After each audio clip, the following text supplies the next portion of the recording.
This is Cerebral Cinema. Movies of the mind.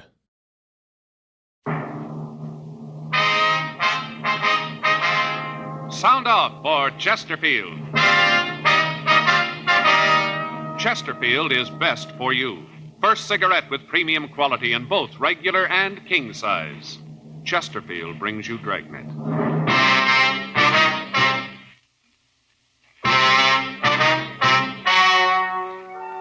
Ladies and gentlemen, the story you are about to hear is true. The names have been changed to protect the innocent.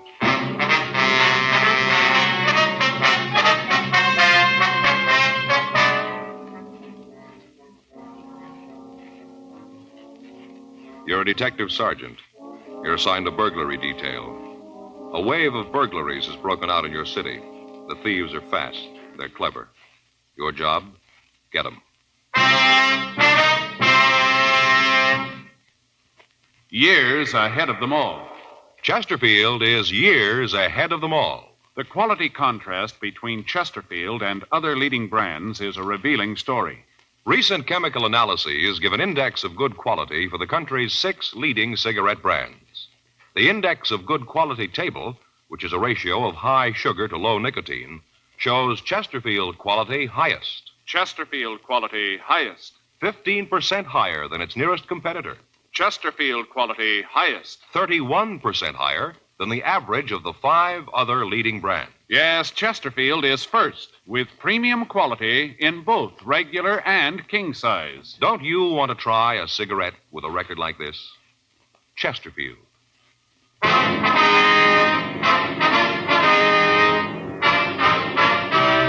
Dragnet, the documented drama of an actual crime.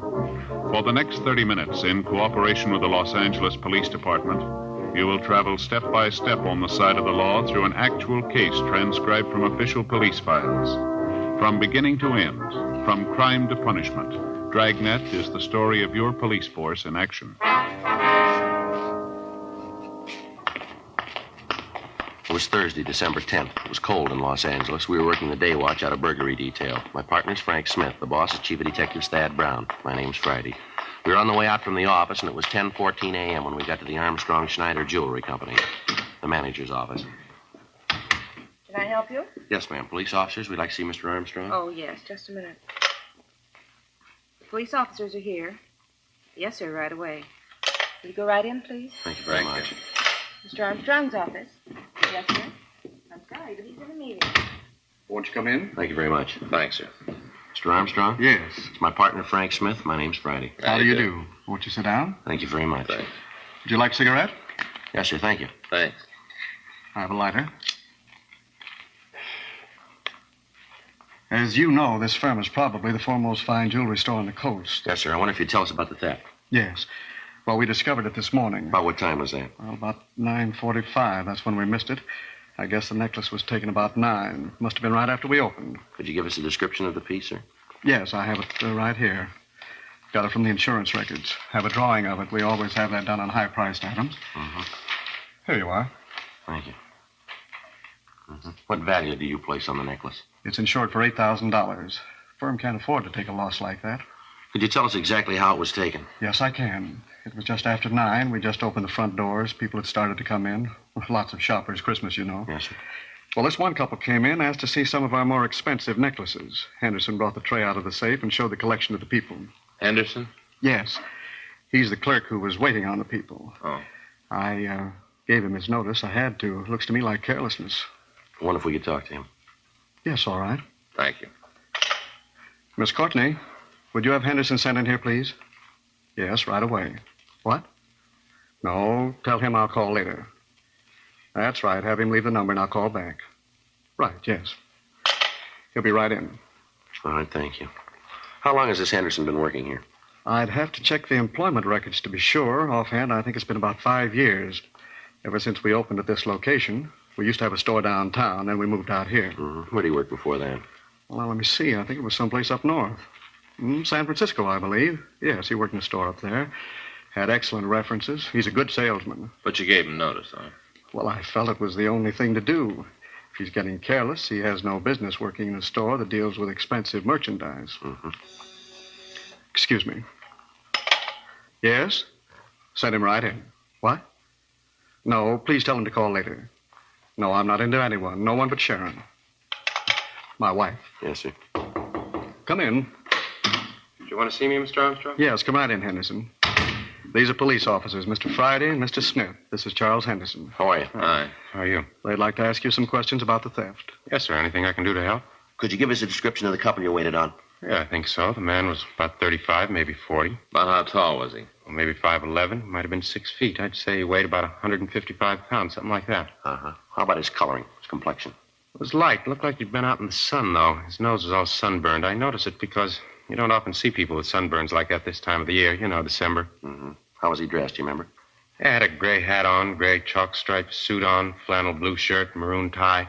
Didn't see his shoes. He had on one of those new round collars, though. You know, rounded here on the collar points? Mm-hmm. Was he clean-shaven? No, he had a little mustache, one of those that looks like it's drawn on with an eyebrow pencil. Just a line, you know the kind. Uh-huh. How about the woman? What'd she look like? There's a small woman, not much more than 5'2", little, about 100 pounds. Real pretty. She had dark hair and blue eyes, very fair. I noticed it because I thought at the time that maybe she dyed her hair. Mm-hmm. Did she have any marks or scars you saw? No, I don't think so, no. How was she dressed? She was a little too overdressed, had a dress and a coat, had a jeweled clip here on her dress. She looked kind of flashy, cheap, you know. I see. Anything about the way they talked and the accent, anything like that? No, nothing I can remember. Would you remember if either one of them wore glasses, maybe? No. The man, though, he had a kind of funny way of talking. What do you mean? Well, he sounded sort of like one of those pitchmen on TV. You know, the kind that sell kitchen gadgets, things like that. Mm-hmm. Could you tell us what happened, what they said when they came in, how they took the jewels? Yes, they came in right after we opened, asked to see something in necklaces. Said they wanted to pay around $5,000. So I brought out the tray, but didn't find anything that they liked. And then I brought out the other tray. They looked at one of the necklaces. Beautiful thing, $8,500. You know, Mr. Armstrong, the emerald-cut diamond with the small sapphires? Yes, I know the one. Beautiful thing. Excuse me, can I use that ashtray a minute? Yeah. Thank you. Wonder if you'd go on, please. Oh, sure. Well, I brought out the other tray and showed them the necklaces in it.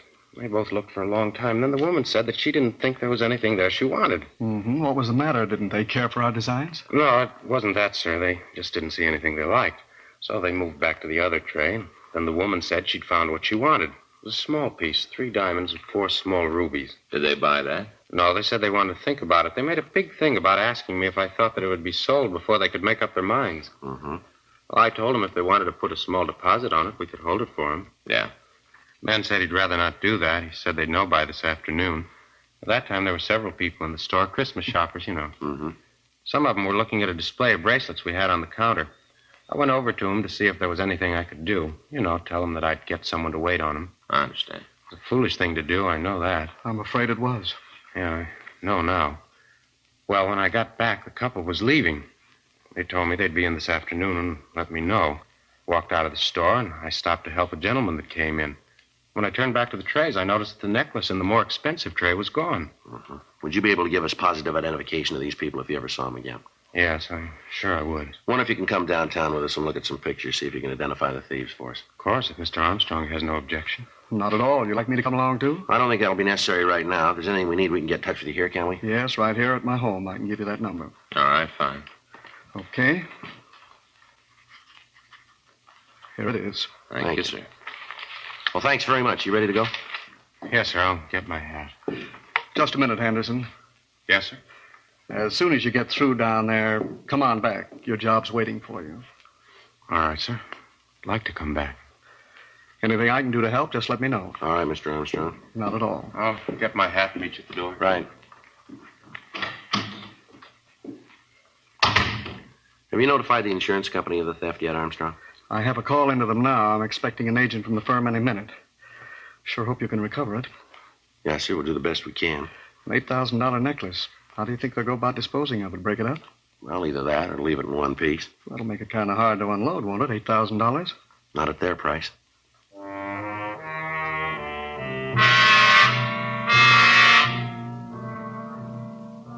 "10:37 a.m. We talked to the other people in the store. From them, we got verifying descriptions of the 2 thieves. 11:32 a.m. Frank and I took the clerk, Charles Henderson, down to the city hall and had him go through the mug books. We got out a local and an APB on the pair of thieves, and a description of the stolen necklace was prepared for the Daily Bulletin. The insurance company that underwrote the necklace got in touch with us and said that they were getting out printed circulars to jewelers throughout the country. The victim was unable to make an identification from the mug books. We had the MO of the theft run through the stats office, but when the possibles were checked out, we had no new leads. Further interrogation of the owners and employees of the stores in the immediate vicinity of Armstrong and Schneider failed to turn up anything new. The theft was not a new one. For the past 6 weeks, there'd been a series of burglaries taking place out on Wilshire Boulevard. Most of them had been exclusive women's stores or jewelry shops. To date, all of them had been articles of small individual value, none that approached the value of the necklace taken from Armstrong and Schneider. In an attempt to apprehend the thieves, all of the usual avenues of sale of stolen goods had been checked. None of the precautions apparently did any good. The thefts continued. Another 2 weeks passed. In that time, the thieves hit 3 times, all in the same general area. The employees of the victimized stores were questioned. From the information we got from them, we could be certain that the suspects were the same ones we were after. On Tuesday, December 29th, Frank and I got back from checking a lead. Well, there's another one that went no place. Yeah, you want to check the book? Yeah, I'll get it.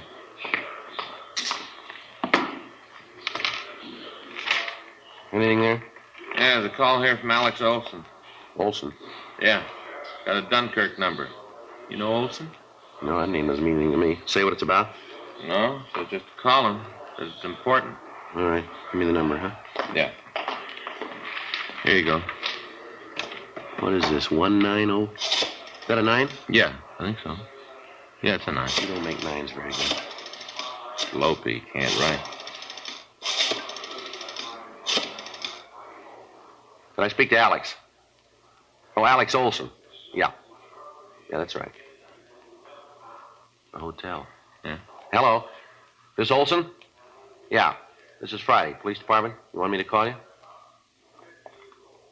Yeah. Oh, yeah. Sure, I remember, huh? Yeah, sure. We'd like to talk to you. Yeah. No, we'll come over there. That's right. You want to give me the address? Just a minute. Yeah. Okay. Right. Bye. Olson, he works for that carnival. You remember we talked to him last year? Says he wants to see us about some burglaries now. Oh, yeah, I remember. Says he's in with the thieves. 11:26 a.m. We drove out to the address Olson had given me on the phone. We talked to the desk clerk at the hotel. He said that Olson had just moved in and that during the time he'd been there, Olson hadn't talked much to any of the other people in the place. The clerk gave us his room number, and Frank and I went up to talk to him. Oh, where is it? Joe Friday. Oh, just a minute. Hi, come on in. Thanks. All right. Olson, this is my partner, Frank Smith. Oh, Hello. Yeah, I remember you. Sit down. Thanks. You want a drink? No, thanks. Oh, I gotta have one. What was it you want to talk to us about, Olson?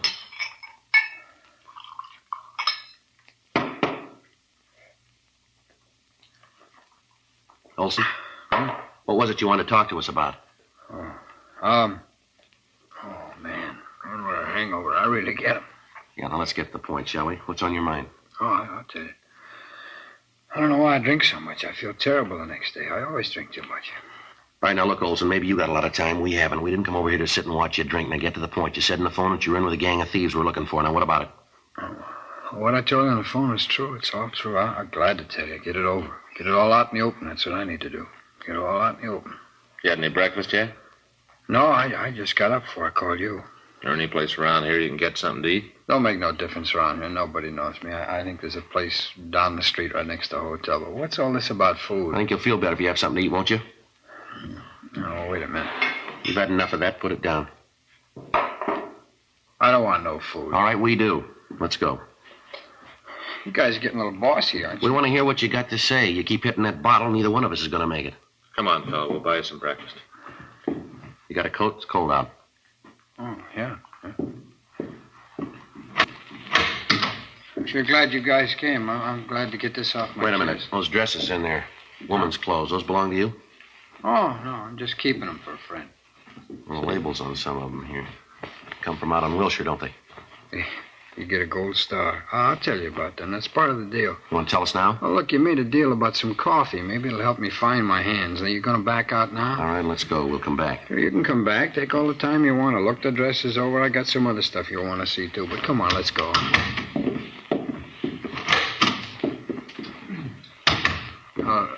Let's walk down now. Let's not take the elevator. It's too noisy. Murder. All right. And what's this other stuff you wanted to show us, Olson? The jewelry. I got some of it in the dressers. Cheap stuff. Nothing worth anything. It's cheap.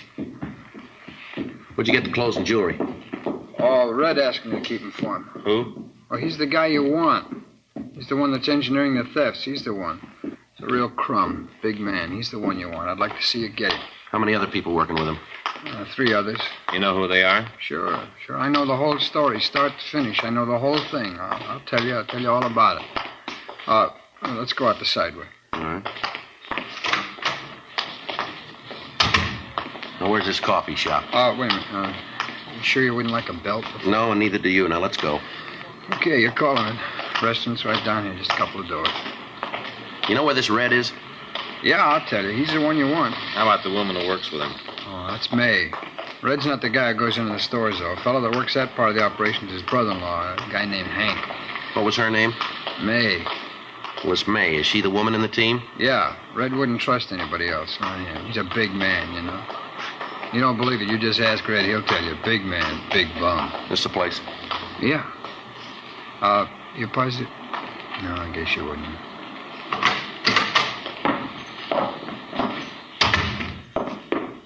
Booth in the back, all right? Yeah. Hey, Joe, it doesn't look like they got service in the booths. What do you want, Olson? Well, it ain't what I want, but I'll settle for a cup of coffee. Joe? Yeah, that's all right for me.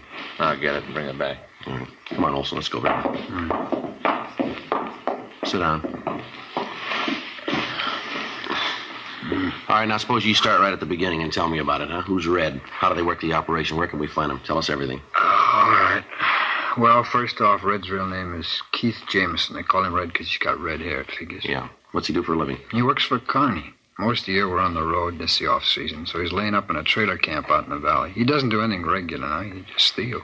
Is he one of the owners of this carnival? No, he runs a pitch game. You know, rings and the pegs. If you play real good, you can win a quarter's worth of slum for $5. Mm-hmm. How about his wife? She travel with the show? Yeah, she travels. It ain't a regular show, not Red's part. He's just got a concession, you know. He goes with the show like a leech. He's been thrown out of a dozen carnies for crooked stuff. His brother-in-law's a dip when we're on the road. Picks pockets in the crowd around Red's place. He's gotten us all in a lot of trouble. No carny in the country will have us around anymore. Don't take him long to get wise to us. Mm-hmm. He's the one that's in on the burglaries with Red and his wife, is that it? That's right. He lists the stuff. How about his wife? Where's she fit in? Well, she's the distraction. You know, the one that comes up and asks questions, pulls the clerk away so Hank can lift the stuff. In case there's any trouble, Hank acts as lumber, too. What do you mean, lumber? Well, you know, muscle. He takes care of the guys that put up the beef. Mm-hmm. Hey, can you give me a hand with that, huh, Frank? Yeah, here. Look at my thumb. Stuff splashed on it. Think it's blistered? No, it's good hot coffee in there. There you are, Olson. Oh, thanks. Come on, pass the sugar, will you? Yeah, here you are. Where do you fit into this, Olson? No place, really. I'm just along for the ride. I think Red figures sometime the axe is going to fall and he wants my head under it. I usually hold on to the stolen stuff until Red finds a buyer. Does he use a fence? No, he pushes the stuff himself. He usually works on a tip. You know, somebody wants to buy a piece of merchandise. Red meets him, sets up a deal. Uh-huh. You willing to cooperate with us all along the line on this thing? Sure, I'll go along with you. You know where the necklace is that they lifted a couple of weeks ago? Yeah, Red's got it. He's looking for a buyer now. You think you can set up a meet for us? Yeah, if he thought you wanted to buy the piece, it could be done. Can you set up the meet? Sure. I want to see you get him. Tell me something. How are you going to come out on this if we pick up Red and the others? What do you want out of it? I got my reasons. I got good reasons. You want to tell us what they are? Sure, I got no reason not to. Give me the sugar again, man. Yeah. You see, Red figures he's going to make a sideshow character out of me next season. I'm not going to go that route. Yeah? What do you mean? Oh, you know, the wild man from Borneo sit in a pit all day and yell at the customers. Pitch like that always draws a big crowd. Red figures it'll be good for picking pockets. Yeah. You ought to know by now Red's out of his mind. Yeah. Wild man from Borneo. Even a leopard skin won't help. Look at me. I only weigh 105 pounds.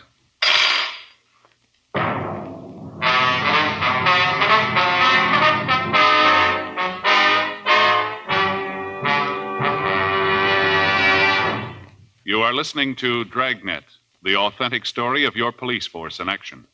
Chesterfield is best for you. Listen to Chesterfield's record.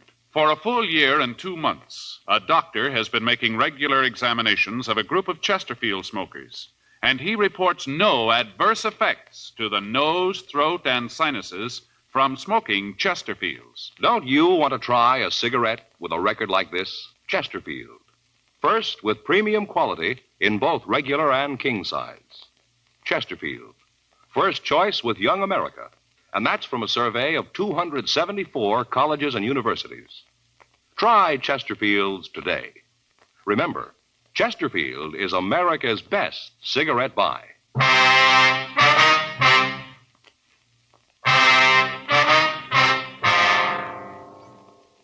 2:24 p.m. We continued to talk to Alex Olson. He told us what he knew of the operation of the thieves. We went back to his room and searched it thoroughly. We found several pieces of cheap costume jewelry and several of the stolen dresses.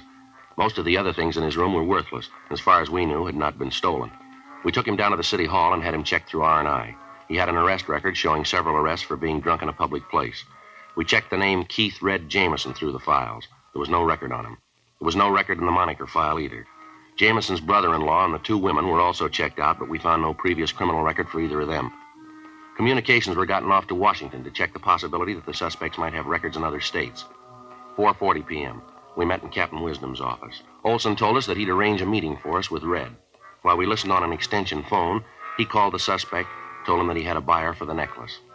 A meet was set up for the following morning at the entrance to Alvera Street. Red said that he'd have the necklace with him at the time. 5:37 p.m. Frank, Olson, and I drove out to the trailer camp in the valley. We checked the trailer that Red lived in and also the one his brother-in-law had. We got a good look at the car Red would drive to the meet, and then we arranged for a stakeout on the trailer park. 8:23 p.m. The three of us drove back down to the city hall. You ain't gonna try and take him at the meet, are you? We hadn't got around to that yet. Why? Well, you do, and it's gonna point straight at me. You ain't gonna put him away forever, you know. He's gonna get out, and he's gonna draw a straight line to me. I don't want that. I gotta be protected. We'll take care of you. Don't worry about it. Oh, big deal. You'll take care of me. Well, how? That's what I want to know. How you gonna do it? We'll get him before he gets to the meet. Here you go, in here. Look, tell me, how you gonna work it? We'll come up with a way. You ain't gonna get near him in plain clothes. I'll tell you that right now. He'll spot you a mile away. Comes to cops, he's got eyes in the back of his head.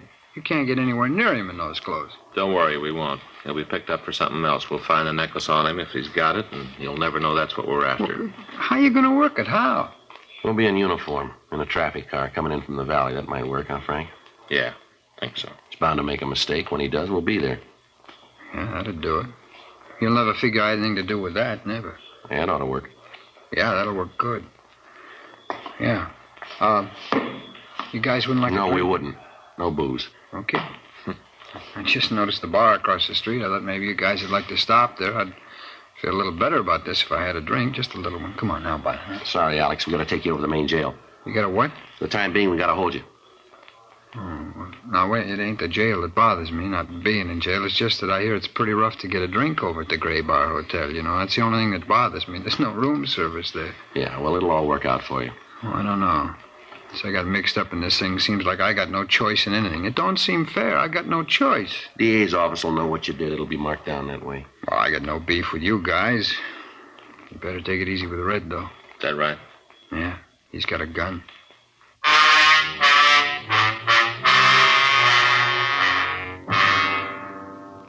The following morning at 4:30 a.m., Frank and I were dressed in the uniform of traffic officers. We were parked 2 blocks from the trailer park in a traffic car. The meet with Red was scheduled for 9 a.m. The officers on stakeout at the trailer park told us that they'd seen no activity in Red's trailer the night before. From where we were parked, we could keep his car under constant surveillance. At 7:45 a.m., we saw the suspect and his wife come out of the trailer and get into the car. We followed them over to Ventura Boulevard, and from there down Cahuenga Pass. We kept far enough behind them so that they'd have less chance of knowing that they were being followed. They turned by the freeway construction point and continued on down Cahuenga Boulevard. When they got to the corner of Yucca and Cahuenga, they made a mistake. They turned left from the wrong lane of traffic. Well, that's it. You want to hit the siren? Yeah. I got the light. Going straight down Yucca, Joe. Yeah. Pull up behind him, huh? Right. Okay, he sees us. He's pulling over. I'll cover the other side. Watch yourself. Right. What's wrong, officer? I didn't do anything. See your operator's license, please? Sure, it's in my pocket. I'll get it. You want to get out of the car, please? Well, I don't have to get out to show you my driver's I'd like to have you get out of the car. Don't argue with him, Red. Do what he says. What's all this about, anyway? What do you stop me for? You made an illegal left turn back there, Coenga. Illegal? Oh, you got the wrong guy. You see that guy in front of me? He jumped the light something awful. He's the guy you ought to be after. He's the one, not me. All right, move over by the car. What? Over by the car. Now put your hands up there. No, against the car. I don't know what you mean. Now come off it, Jameson. You know what we mean. Get out of here! All right, Jameson, on your feet. What are you doing? You got no right to beat him up like that. A big thing for making a left turn. What are you guys trying to prove? Just wait until the papers get this. We got friends, you know. All right, big lady, friends. take it easy. I won't take it easy. Man makes a mistake and you cops act like you were the judges. You got no right to treat a citizen like that. Here, Frank, you'll hold this. Yeah. 38 Colt. You play rough, don't you, Red? Ah, shut up. What's this, Red? You leave that alone. That's mine. Doesn't concern you. Necklace, Joe? Yeah. So it's a necklace. What's that prove? You got nothing on us. Write out the ticket for the left turn and let us go. That's all you got. You got a permit for this gun? No. This necklace is stolen. You know that, don't you? I don't know anything about it. I'm not going to say anything till I see a lawyer. Nothing. I knew this would happen. Always knew it about you. You're yellow. Willing to take a chance as long as you ain't going to be nailed. Let something go wrong and right away you start screaming for a lawyer. Poor excuse for a man. You took a chance and you lost. Well, don't be a coward about it. You got no excuse. None in the world. You got no excuse at all. Well, that makes you even, lady. Huh? Neither of you.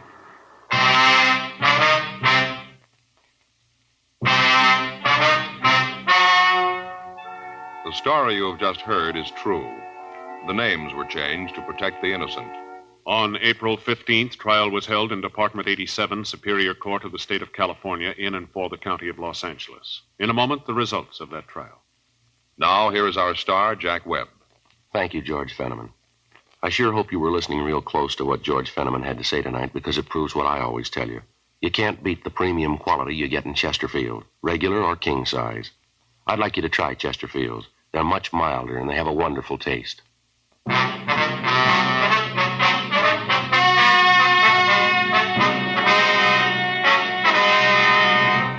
Henry Donald Swenson, Anna Catherine Swenson, and May Ruth Jameson were tried and convicted of 5 counts of burglary in the second degree. They received sentence as prescribed by law. Burglary in the second degree is punishable by imprisonment in the state penitentiary for a period of not less than 1 nor more than 15 years. Keith Walter Jameson was tried and convicted for receiving stolen property on 5 counts and received sentence as prescribed by law. Receiving stolen property is punishable by imprisonment in the state penitentiary for a period not to exceed 10 years. Because of his cooperation, Alex Robert Olson received a lighter sentence and was placed on probation.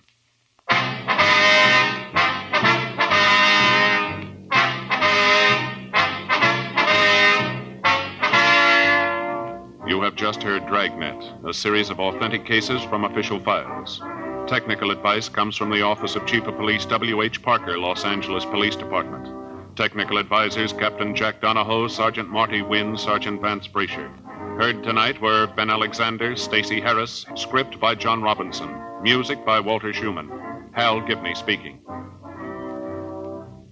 For a million laughs, tune in Chesterfield's Martin and Lewis Show, Tuesday on this same NBC station. And sound off for Chesterfield's. Either regular or king size, you'll find premium quality Chesterfields much milder. Chesterfield is best for you. Chesterfield has brought you Dragnet, transcribed from Los Angeles. Now, new Fatima has the tip for your lips. Fatima tips of perfect cork. King size for natural filtering. Fatima quality for a much better flavor and aroma. So remember, new Fatima has the tip for your lips. Fatima. See how smooth they are. Remember, Fatima is made by the makers of Chesterfield, Liggett & Myers, one of tobacco's most respected names.